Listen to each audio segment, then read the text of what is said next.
अस्सलाम वालेकुम नाज़रीन, आप मेरा यूट्यूब चैनल देख रहे हैं। मेरा नाम सोहराब बरकत है। मुफ्ती शाहनवाज केस, रावलपिंडी मदरसा स्कैंडल, मुस्कान ज्यादती केस, उसमें 2-3 बहुत अहम और खुशाइन पेशरफ्तें हुई हैं जिनसे कम से कम थोड़ी सी तबीयत मुतमईन होती है कि अब ये सारे केसेस का कोई ना कोई खुलासा होगा। 2-3 चीजें आज आपके सामने रखनी हैं। पहली चीज, जो स्पेशल इन्वेस्टिगेशन टीम बनाई गई है, सीपीओ रावलपिंडी ने बनाई है, उसका दायरा कार उन्होंने बढ़ा दिया है। और जो दायरा कार बढ़ाया है उनमें बहुत सारे मदरसे के तलबा शामिल किए हैं। मदरसे के जो स्टूडेंट्स हैं उनके इंटरव्यूज हुए हैं, वो बहुत दिलचस्प मरहला है। और उसके साथ साथ आपको बताऊंगा कि सारे मामले के ऊपर सुप्रीम कोर्ट की एक जजमेंट है, एक माजी में जजमेंट दी गई है, जिसको प्रेसिडेंट बना के, जिसको उन्वान बना के, जिसको सामने रखकर शायद बहुत सारी चीजें हो जाएंगी। और उसके साथ साथ एक और अहम बात यह है कि पार्लियामेंट में जो इंसानी हुकूक है, जो इंसानी हुकूक की कमेटी है, उन्होंने एक करारदाद मंजूर किया, उन्होंने एक लॉ मंजूर किया है और वो बहुत जल्द कानून बन जाएगा और वो बहुत अहम नोयत का है। ये तीनों चीजें आपके सामने रखूंगा आज के व्लॉग में। लेकिन उससे पहले जो लोग मेरे यूट्यूब चैनल पर नए हैं, जिन्होंने अभी तक चैनल सब्सक्राइब नहीं किया, बराए मेहरबानी कर लें ताकि मदरसा स्कैंडल के ऊपर जो भी मालूमात हो वो आप तक बर वक्त पहुंचाई जा सके। सबसे पहले आपको बताता चलूं कि सुप्रीम कोर्ट की एक जजमेंट सामने आई है और ये जजमेंट मुस्कान की तरफ से सामने रखी गई है, मुस्कान के लॉयर की तरफ से जेरी डिस्कशन है। और ये ऑफ द रिकॉर्ड मुझे किसी ने बताया है कि सुप्रीम कोर्ट की एक जजमेंट ये है कि अगर आप मुलजिम का डीएनए करवाएं और उसका मेडिकल करवाएं, लेकिन मेडिकल या डीएनए उस मुलजिम के हवाले से सपोर्ट ना करे,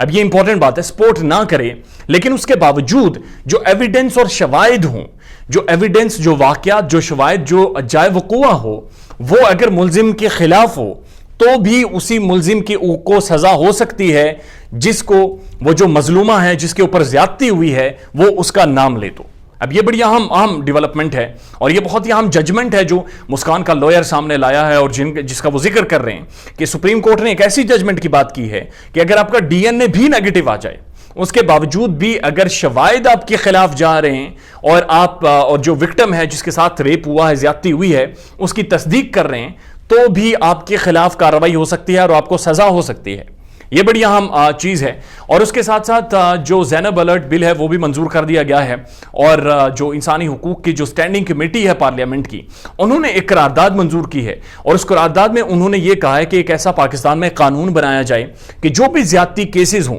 उनकी रोजाना की बुनियाद पर हियरिंग हो, उनका डेली ट्रायल हो और ट्रायल के बाद जो भी मुलजिम हो या मुजरिम हो उसका फैसला 90 दिन के अंदर किया जाए, यानी 90 दिन से ज्यादा टाइम ना लिया जाए और 90 दिन के अंदर उसे बाकायदा सजा दी जाए, बाकायदा उसे उसके केस का फैसला होना चाहिए। अब ये बहुत ही खुशाइन बात है। अगर तो ये पाकिस्तान में लॉ बन जाता है, कानून बन जाता है, तो मदरसा स्कैंडल, मुफ्ती शाहनवाज और मुस्कान ज्यादती केस भी बहुत जल्द आप देखेंगे अपने मंतकी अंजाम तक पहुंचेगा और जो असल मुजरिम है, जो असल कल्प्रिट है, जिसने 16 साल बच्ची के साथ ज्यादती की है, वो सबके सामने आएगा। और अगर मुफ्ती साहब मुलव्विस नहीं हैं तो मुफ्ती साहब इस सारे वाक़े से सुरखरू होंगे, इदारे की भी और मदरसे की साख भी बरकरार रहेगी और मुफ्ती शाहनवाज साहब की भी साख बरकरार रहेगी। आपको एक बात बताता चलूं कि जो सीपीओ रावलपिंडी हैं उनसे मैंने कम से कम 3 बार कल कॉल्स की हैं, आज भी उन्हें कॉल की है और उनके जो ऑपरेटर हैं वो मुझसे बात कर रहे हैं। मैंने कई बार अपने इदारे की तरफ से भी उनसे दरखास्त की कि जनाब अपना मौक़िफ़ दें, हमारे साथ शेयर करें कि इन्वेस्टिगेशन में आप क्या इन्वेस्टिगेट कर रहे हैं सारे वाक़े के हवाले से, वो सारी चीज़ें, वो सारा खुलासा हमारे सामने रखें ताकि हम इस केस की जो प्रोसीडिंग्स हैं वो आगे अवाम तक पहुंचा सकें। 2 बार तो उन्होंने मेरी कॉल को टाला और तीसरी बार उन्होंने कहा कि जैसे सीपीओ साहब ये कह रहे हैं, सीपीओ साहब ये कह रहे हैं कि 1-2 दिनों में मैं आपको इंटरव्यू दूंगा बाकायदा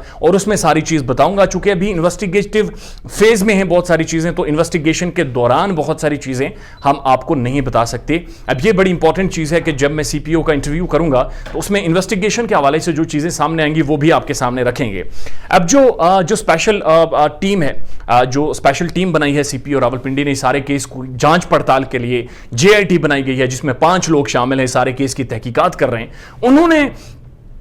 परसों मदरसे की तमाम बच्चियों को बुलाया और एक एक बच्ची से पूछा और मुस्कान के सामने बैठाकर पूछा کہ جناب یہ کیا واقعہ ہوا, یہ بچی کدھر تھی, اس کے ساتھ کیا زیادتی ہوتی رہی ہے, اسے مفتی صاحب کس طرح تنگ کرتے رہے ہیں, مفتی صاحب کس کس کو وہ جو گیس کے پائپ سے مارتے رہے ہیں, کس کے خطوط پکڑے گئے اور کس کے نہیں پکڑے گئے. اب وہ جو ساری بچیاں ہیں انہوں نے مسکان کے سامنے کہا کہ جناب یہ ہمارے سامنے واش روم جاتی تھی, ہمارے سامنے کھانے پینے جاتی تھی, ہمارے ساتھ رہتی تھی, ہم لوگ ساتھ پڑھتے تھے, ساتھ باتیں کرتے تھے, ایسی کوئی بات نہیں ہوئی. اور اس میں ایسی کوئی چیز نہیں ہے جو کہ مفتی صاحب نے کبھی بھی اکیلے میں مسکان کو کہی ہو یا اکیلے میں اس کی کوئی تعریف کی ہو یا اسے کبھی بھی اکیلے میں لے کر گئے ہوں, بلکہ جو مفتی صاحب کی بیگم ہیں وہ خود ان ساری بچیوں کی سرپرستی کرتی ہیں اور وہ خود ساری بچیاں وہاں پر موجود تھی اور ان کی وائف موجود تھی, مفتی صاحب کی اپنی بیٹیاں موجود تھی. تو ایسا کوئی بھی واقعہ ہو نہیں سکتا. جب میں نے یہ سارا معاملہ مسکان کے لوئر کے سامنے رکھا تو مسکان کے لوئر یہ کہہ رہے ہیں کہ چونکہ وہ بچیاں ان کے مدرسے کی طالبہ ہیں, چونکہ وہ بچیاں مفتی صاحب کی شاگرد ہیں,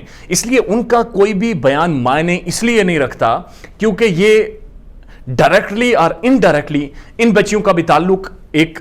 ٹیچر کا تعلق مفتی صاحب کے ساتھ ہے. تو اس لیے یہ کسی بھی طور پر ان کی گواہی یا ان کا بیان کسی بھی طور پر امپورٹنٹ نہیں ہے. لیکن اس کے ساتھ ساتھ جی آئی ٹی نے جو دائرہ کار ہے وہ بڑھا دیا ہے اور بھی بہت ساری ٹیچرز کی, اور وہاں پر جو استانیاں پڑھاتی ہیں ان کی بھی وہاں پر پیشی ہوئی ہے, ان سے بھی بہت ساری چیزیں پوچھی گئی ہیں. معاملہ بہت ہی ہائی پروفائل ہے اور اب آہستہ آہستہ اس کا خلاصہ ہو رہا ہے. لیکن ایک چیز جس میں کمی نظر آئی ہے, کل میں نے بنیادی طور پر مسکان کے لوئر سے پوچھا تو انہوں نے بھی واضح طور پر کہا کہ پولیس کی طرف سے غفلت نظر آ رہی ہے, پولیس اپنا کام ٹھیک سے نہیں کر رہی, مفتی صاحب کے جو میڈیکل ٹیسٹ ہیں وہ ابھی تک نہیں ہوئے, حالانکہ مفتی صاحب 5-6 دنوں سے کسٹڈی میں ہیں, گرفتار ہوئے ہیں. لیکن یہ بھی دیکھنا ہوگا یہاں پر کہ آیا پولیس کے اوپر کسی نے پریشر تو نہیں ڈالا ہوا جس کی وجہ سے وہ میڈیکل رپورٹ کی طرف نہیں جا رہی یا میڈیکلی کوئی بھی کارروائی نہیں کر رہی. یہ بہت اہم چیز ہے. اور ایک خلاصہ کرتا چلوں کہ جو میری گزشتہ ویڈیو تھی جس میں نے وہ میڈیکل رپورٹس کے حوالے سے بات کی تھی, تو مفتی صاحب کی ٹیم کے مفتی صاحب کے جو بہت کلوز لوگ ہیں انہوں نے میرے ساتھ رابطہ کیا اور باقاعدہ ٹیلی فون کال پر انہوں نے مجھ سے شکوہ کیا کہ آپ نے کچھ ایک حقائق ہیں جو ان رپورٹ سے ہٹ کر بتائے ہیں, اور میں ان کی آج کے اس ویلاگ میں تصحیح کرنا چاہتا ہوں. ایک چیز یہ تھی کہ میں نے اپنی گزشتہ ویڈیو میں آپ کو بتایا تھا کہ 2 میڈیکل رپورٹس ہیں. اب یہ بات آپ سمجھیے کہ وہ 2 میڈیکل رپورٹس اس طرح ہیں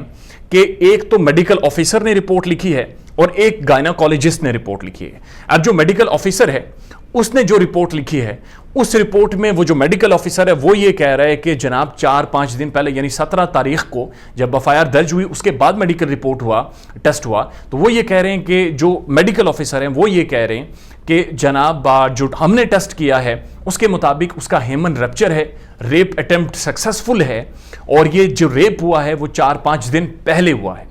اس کے بعد وہ میڈیکل آفیسر ریفر کرتا ہے گائناکالوجسٹ کو جو خواتین کی ڈاکٹر ہیں کہ آپ مزید ایگزامن کریں کہ اور کون سی چیزیں ہیں جو سامنے آئی ہیں. اب جو گائناکالوجسٹ کی رپورٹ ہے وہ ساتھ نتھی کی گئی ہے لیکن ایک سیپریٹ رپورٹ ہے, اور وہ گائناکالوجسٹ یہ کہہ رہی ہیں کہ مسکان کی آفیشلی کوئی بلیڈنگ نہیں نظر آ رہی, کوئی ڈسچارج نہیں نظر آ رہا, کوئی ٹیئر سین نہیں ہے اور کوئی سمٹمز مجھے نہیں نظر آ رہے. یہ بات کر رہی ہیں. اور انہوں نے 2 فنگر جو ٹیسٹ ہے بڑا ہی ایک عجیب سا ٹیسٹ ہے, اس کے حوالے سے بھی کہا ہے کہ 2 فنگر کنفرم ہوا ہے, جو سپیس ہے وہ ہے. اب یہ بڑا اہم معاملہ ہے کہ جو گائناکالوجسٹ کہہ رہی ہیں اس میں ڈیفرنس ہے اور جو میڈیکل آفیسر کہہ رہے ہیں ان میں ڈیفرنس ہے. اب جب مفتی صاحب کے قریبی لوگوں سے میری بات ہوئی کہ میں نے کہا کہ جناب پھر ڈیفرنس کیوں ہے گائناکالوجسٹ کی رپورٹ میں اور میڈیکل آفیسر کی رپورٹ میں, تو ان کا یہ کہنا تھا کہ مبینہ طور پر میڈیکل آفیسر کو پریشر میں لایا گیا,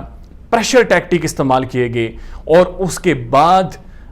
یہ رپورٹ لکھوائی گئی ہے میڈیکل آفیسر سے. لیکن یہ بھی تو ہو سکتا ہے کہ پھر گائناکالوجسٹ جو مفتی صاحب کے سٹانس کو سپورٹ کرتی ہے اس پر بھی پریشر ڈالا گیا ہو اور اس سے پریشر کے تھرو غلط رپورٹ بنوائی گئی ہو. بہرحال اس کیس میں جو بھی ڈیولپمنٹ ہوگی میں وہ ہر دن آپ کو اپڈیٹ کرتا رہوں گا اور آپ کے سامنے رکھتا رہوں گا. آپ اپنا خیال رکھیے گا اور ہمارے چینل کا بھی. اللہ حافظ.